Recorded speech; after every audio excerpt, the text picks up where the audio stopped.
ये आपका माइक, ये आपका कैमरा, ये सब आपको बीजेपी ने दिलवाया है कि आप जाइए मुसलमानों का इंटरव्यू कीजिए और तुष्टिकरण हो, जिससे हमको फ़ायदा हो सकता है कि आपको 1 करोड़ रुपये बीजेपी ने दिया हो। नमस्कार, आदाब, सत श्री अकाल, अस्सलाम वालेकुम वरहमतुल्लाहि वबरकातुहू। हमारे साथ आज उत्तर प्रदेश एमआईएम के चीफ शौकत साहब बातचीत के लिए मौजूद हैं। शौकत साहब, वतन समाचार में आपका स्वागत है। शुक्रिया साहब। सर, एक मिस्ट्री सुलझी हुई है कि आप लोग कितनी सीटों पे लड़ेंगे, कौन कौन सी सीटों को टारगेट करेंगे, क्या है ये पूरी कहानी? देखिए, उत्तर प्रदेश में हम लोग बहुत पहले ये ऐलान कर चुके थे कि उत्तर प्रदेश की 100 विधानसभा की सीट पे हम तैयारी कर रहे हैं इलेक्शन लड़ने के लिए। इस दरमियान में कई दलों से हम लोगों की मीटिंग भी हुई, बात हुई। हम लोग चाहते थे कि उत्तर प्रदेश में मजबूती के साथ एक मजबूत गठबंधन बने जिससे बीजेपी को रोका जाए। चूँकि आपको मालूम है कि 2017 के इलेक्शन में सपा और कांग्रेस का अलायंस था, बीजेपी को नहीं रोक पाया। 2019 के इलेक्शन में सपा बसपा का गठबंधन, इससे बड़ा कोई गठबंधन उत्तर प्रदेश में नहीं हो सकता, वो अलायंस भी नहीं रोक पाया। तो हम लोग भी ये चाहते थे कि एक मजबूत गठबंधन बने जो बीजेपी को रोके। उसके लिए हम लोगों ने हर कोशिश की, हर मुमकिन कोशिश की। बीएसपी के लोगों से मेरी मीटिंग हुई, समाजवादी पार्टी तक हमने मैसेज पहुंचाया, लेकिन वापस वहां से कोई रिप्लाई नहीं आई। बीएसपी के एक राज्यसभा के सांसद, उनसे हमारी 2 बार मीटिंग भी हुई और रेडी भी थे, लेकिन आखिर में क्या हुआ नहीं मालूम। इसी दरमियान में ओम प्रकाश राजभर जी आए, हम लोगों से मुलाकात किए। उन्होंने कहा भागीदारी संकल्प मोर्चा हमने बनाया है इस तरह। फिर क्या, उनसे भी हमने वैसे साहब की मीटिंग करवाई। चलो ठीक है, अच्छी बात है, 10-12 पार्टियाँ। फिर बाद में वो छोड़ करके भाग गए, पूरे मोर्चे के हुई। लेकिन उस मोर्चे के जो लोग थे उन सबों ने मिल करके, बाबू सिंह कुशवाहा भी थे उस मोर्चे का हिस्सा, तो हम लोगों ने एक भागीदारी परिवर्तन मोर्चे का गठन किया है, जिसके कन्वीनर उस मोर्चे के जनाब बाबू सिंह कुशवाहा साहब हैं, जिनकी जन अधिकार पार्टी है, और बहुजन मुक्ति पार्टी भी है जो जिसके ज़िम्मेदार जनाब अमन मेश्राम साहब जी हैं, और एमआईएम भी उसका हिस्सा है, और भी अन्य छोटे छोटे उसमें दल लगभग 6-7 और हैं जो कि भागीदारी संकल्प मोर्चा के हिस्सा थे। तो 100 सीटों पे लड़ेंगे आप? सीटें वो बढ़ गई हैं? हम लोगों ने जब अकेले इलेक्शन लड़ने की बात कही थी तो उस वक्त हमने 100 सीटों की बात कही थी, लेकिन अब चूंकि मोर्चा इलेक्शन लड़ रहा है जिसमें लगभग 11 पार्टियां हैं, 10-11, तो हम 403 सीटों पे हमारा मोर्चा लड़ेगा। लेकिन एमआईएम पार्टी अपनी 100 सीटों पे लड़ेगी, बाकी 303 पे हमारा मोर्चा लड़ रहा है। आप लोगों पे एक आरोप बड़ा लगता रहा है कि आप लोग बीजेपी के लिए काम कर रहे हैं, बीजेपी के लिए बैटिंग कर रहे हैं। देखिए सर अहमद भाई, मैं आपको ये बता दूं कि मजलिस इत्तेहादुल मुस्लिमीन का जो दफ्तर है, हमारा जो मरकज़ है, वो हैदराबाद है। हैदराबाद स्टेट तेलंगाना में आता है। पहले वो कभी आंध्रा हुआ करता था।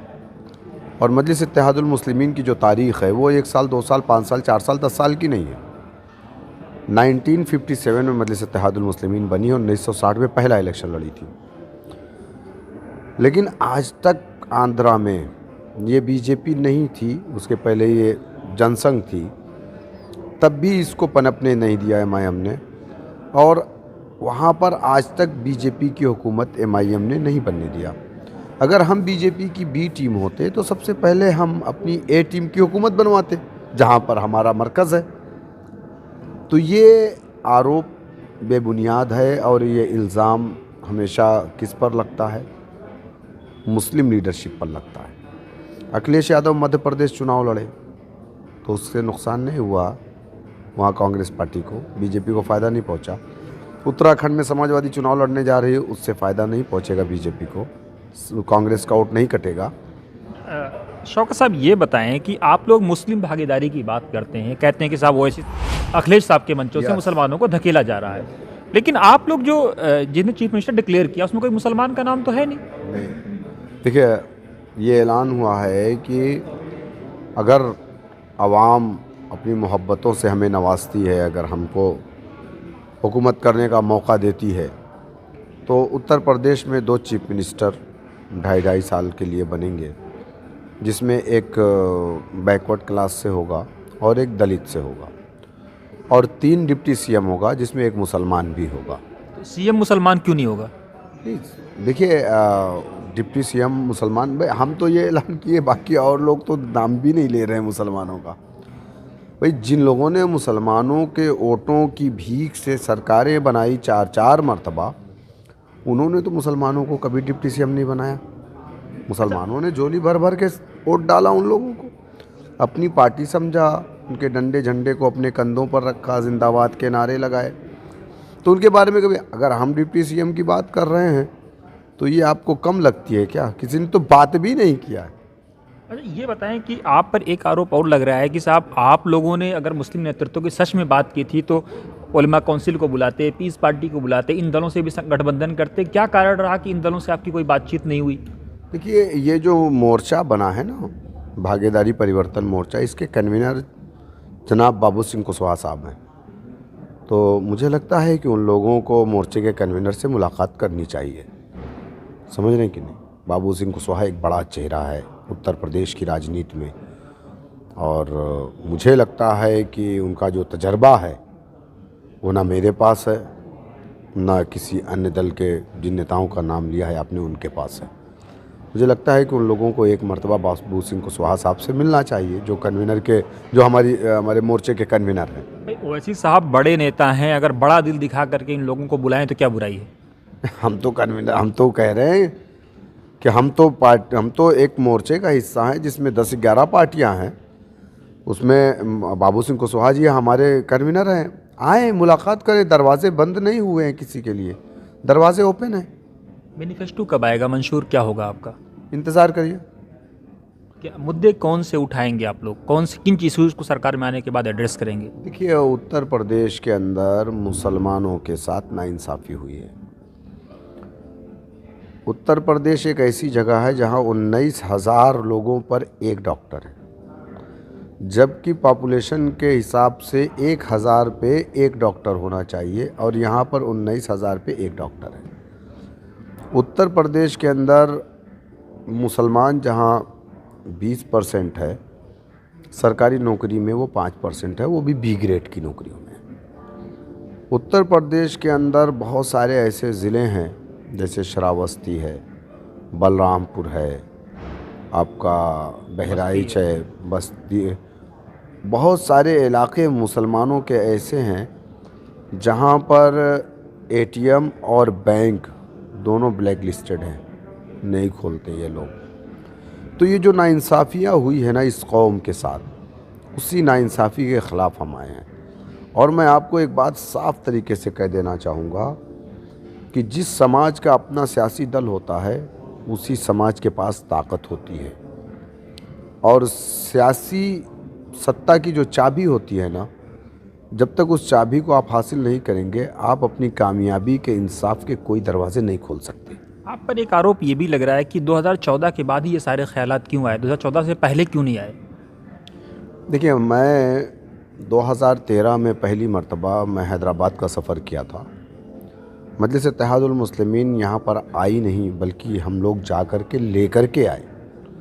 हम नहीं जानते थे बैरिस्टर असदुद्दीन ओवैसी साहब को, और जब मुजफ्फरनगर का दंगा हुआ, और आपको याद होगा कि आज़मगढ़ के 2 बच्चों को मारा गया था, उस वक्त हमने देखा कि हिंदुस्तान की पार्लियामेंट में एक शेरवानी वाला आदमी बात कर रहा है आज़मगढ़ की, जबकि आज़मगढ़ के भी मुसलमान एमपी वहाँ पर मौजूद थे हिंदुस्तान की पार्लियामेंट में।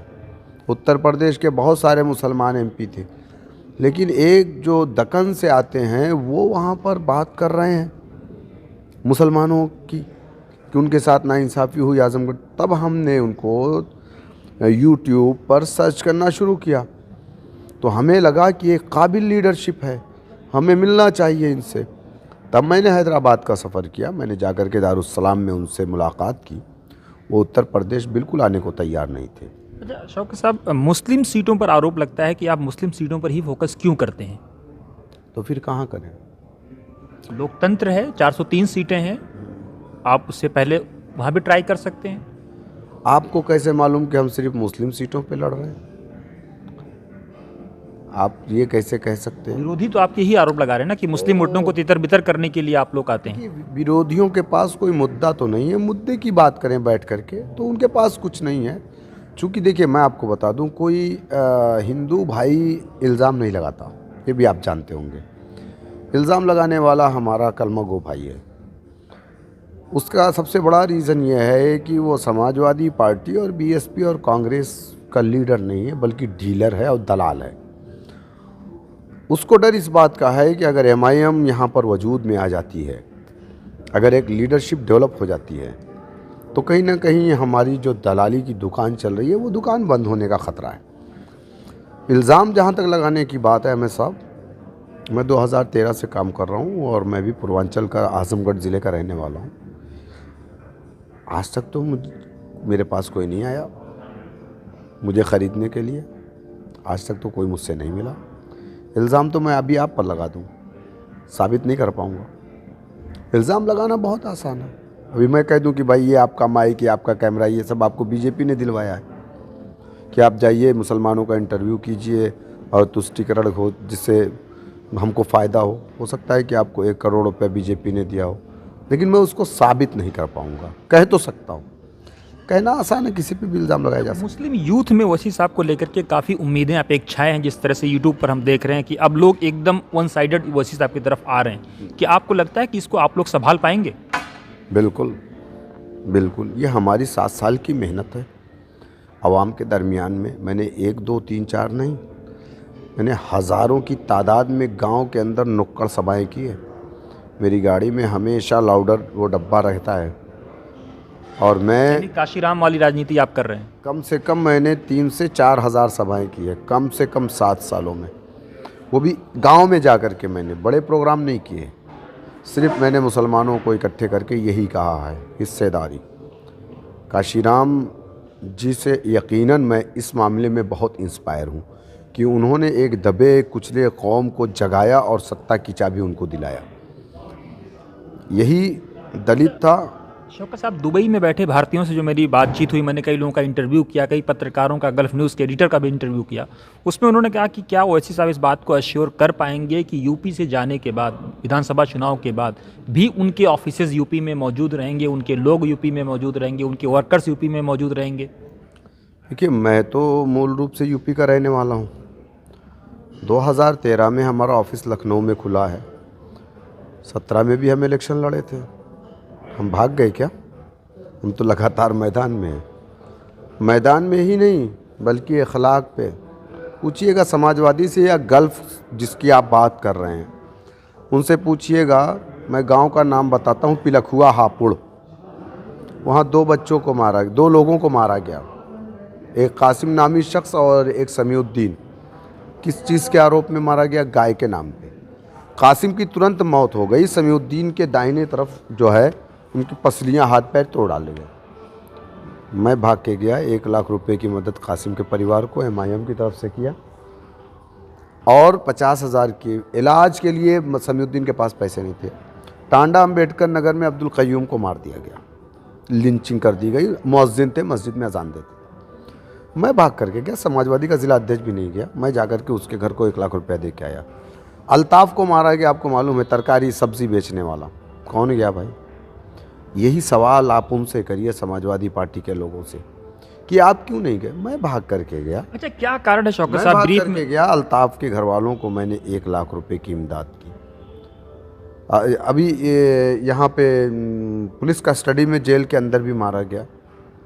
कौन भाग करके गया? हम गए। अच्छा शौकत साहब, क्या आपको लगता है, इतना लंबा राजनीतिक तजर्बा आपका है, आपको क्या लगता है क्या कारण है कि एक समय ऐसा था कि मुसलमान राजनीति की दिशा और दशा तय करते थे उत्तर प्रदेश में, लेकिन आज सेकुलर पार्टियां मुसलमानों का नाम लेने से डरती और कांपती हैं? यही वजह है, क्योंकि सेकुलर पार्टियों के पास अपना वोट बैंक नहीं है। मुसलमान ही इनका वोट बैंक है। तो नाम तो लेना चाहिए ना, उनको नाम भी नहीं ले रही हैं। इसीलिए तो जब हम इस चीज़ का विरोध करते हैं और मुसलमानों के हक़ की आवाज़ उठाते हैं तो लोग हमको कहते हैं तुम खामोश रहो, इससे बीजेपी को फ़ायदा पहुंचेगा। इसीलिए लोग हम पर इल्ज़ाम लगाते हैं। ये सेकुलर पार्टियां ये सोचती हैं कि हमको हिंदू वोट मुसलमान नाम लेने से नहीं मिलेगा, इस डर से। ये आज की कोई नई बात नहीं है, मैं आपको बता दूं। ये जब नाम भी लेते थे ना तो सिर्फ नाम लेते थे, कभी काम नहीं किया मुसलमानों ने। अच्छा, आखिरी सवाल, कितनी सीटें जीतेंगे आप लोग? क्या आप बिहार की तरह रिजल्ट दे पाएंगे? क्योंकि माना ये जा रहा है कि जितनी सीटें आप जीतेंगे उसकी डबल जो है दिल्ली में एमसीडी के इलेक्शन में रिजल्ट में कन्वर्टेड होंगी।